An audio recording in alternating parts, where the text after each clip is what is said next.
you pose an intriguing question about why isn't work working. And just to start off, could you help us understand the genesis of the question for you and what you thought the implications were? Sure. Thank you for that question. So the book is based on 8 years of research with myself and a collaborator named Joanna Saya, and an entire, what became a community that we call the co-learning community, as well as a team of other fellow researchers that we worked with throughout that time period. But the beginning of that project started with Joanna and I both having transitioned from leadership positions in 2 different organizations, and having a lot of big questions about why, even when we had good intentions and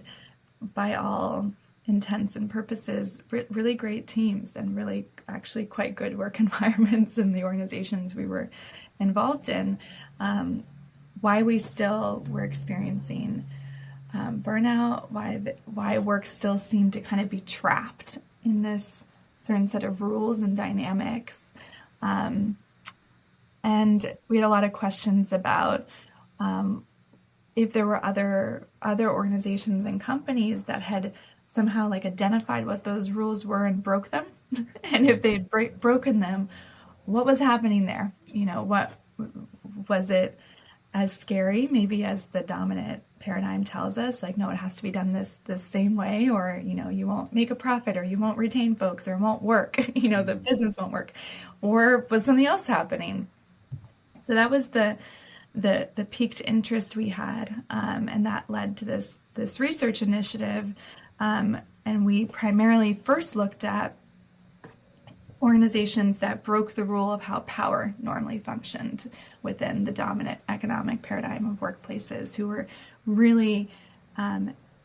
changing up how power was shared amongst employees, amongst leadership and employees, amongst stakeholders, amongst consumers and staff, really breaking down those walls and changing where decision-making authority was, and therefore how, even in some cases, how returns moved.